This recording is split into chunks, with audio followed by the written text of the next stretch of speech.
Olá! Hoje vamos explorar as ideias centrais do primeiro capítulo de Eclesiastes. Um texto que já começa, assim, de forma bem direta. O autor se apresenta como o pregador, filho de Davi, rei em Jerusalém. E logo na abertura ele solta aquela frase, né? Vaidade de vaidades, diz o pregador. Vaidade de vaidades. Tudo é vaidade. Isso estabelece um tom bem forte, logo de cara. O que exatamente ele quer dizer com vaidade? Parece que ele está questionando o valor fundamental das coisas, sabe? Essa é a palavra-chave do livro, né? Sem dúvida. No hebraico é revel, que remete a algo como um vapor, um sopro, algo efêmero, passageiro mesmo, que se dissipa rápido. Não necessariamente inútil, mas sem substância duradoura, sabe? Talvez até ilusório. E ele já conecta isso com a condição humana. Ele pergunta: que proveito tem o homem de todo o seu trabalho com que se afadiga debaixo do sol? Basicamente, qual é o ganho real, né? O lucro permanente de toda essa correria nossa. E para ilustrar essa ideia, ele usa exemplos da natureza, né? Tipo, gerações que vêm e vão, mas a Terra continua lá, o sol que nasce, se põe, sempre naquele ciclo. O vento que circula, os rios correndo para o mar, mas o mar nunca enche. Essa repetição constante parece sublinhar a falta de um progresso real, talvez, ou de um destino final diferente. Daí vem aquela frase famosa: não há nada de novo debaixo do sol. Isso pode soar meio pessimista pra gente hoje, né? Que está sempre buscando a novidade. Exatamente. Essa observação dos ciclos naturais, que são imutáveis, funciona como um espelho para a nossa atividade humana. Quer dizer, se a própria natureza opera nessa repetição sem um fim aparente, por que o esforço humano, visto isoladamente, alcançaria um resultado que fosse permanentemente novo ou satisfatório? O texto até menciona um cansaço que está em tudo. Todas as coisas são canseiras, mais do que se pode exprimir. E aponta para uma insatisfação que não passa. Os olhos não se fartam de ver, nem os ouvidos se enchem de ouvir. Dá uma sensação de esgotamento nessa busca que parece que nunca se completa, né? Essa questão da insaciabilidade é muito interessante mesmo. Parece que mesmo quando a gente conquista algo, a satisfação é rápida, né? Logo a gente está buscando outra coisa. O texto parece capturar uma verdade meio incômoda sobre a nossa condição. E o autor não está falando de fora, né? Ele se inclui nessa análise.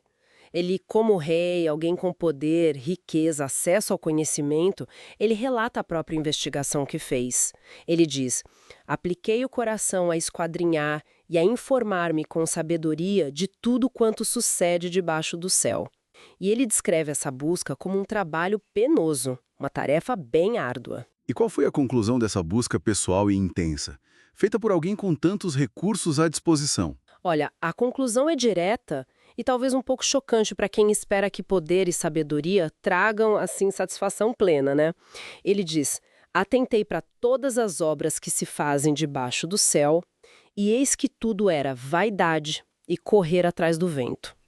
É uma imagem muito forte essa, né? Tentar agarrar o vento sugere um esforço inútil, algo que escapa. Não importa o quanto a gente tente segurar. E ele não para só na análise do trabalho e das obras. Ele se volta para a própria sabedoria, comparando ela com a loucura e a estultice.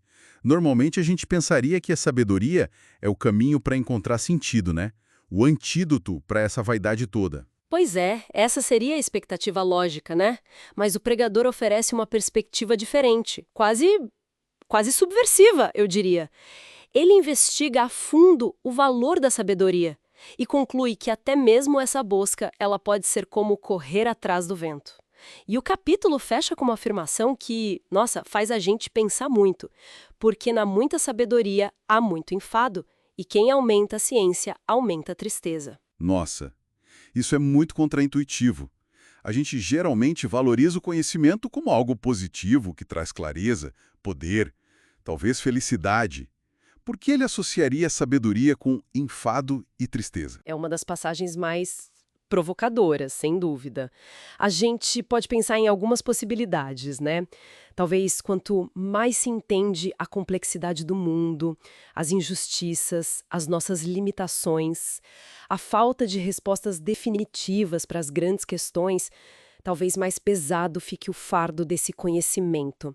A consciência da finitude, da imensidão do que a gente não sabe, isso pode gerar angústia, né? Ou, quem sabe, o conhecimento que não está ligado a um propósito maior ou a uma aplicação que traga satisfação real, ele se torna só um acúmulo estéril. Pensa na nossa era da informação. Ter acesso ilimitado ao conhecimento nos tornou necessariamente mais sábios ou mais felizes? A frase do pregador ressoa de um jeito surpreendente hoje. Então, o quadro que Eclesiastes 1 pinta é esse. Ciclos da natureza se repetindo, o esforço humano constante que parece não levar a um ganho permanente. E até a busca pelo conhecimento podendo levar à frustração, à tristeza, tudo classificado como vaidade, como esse sopro passageiro.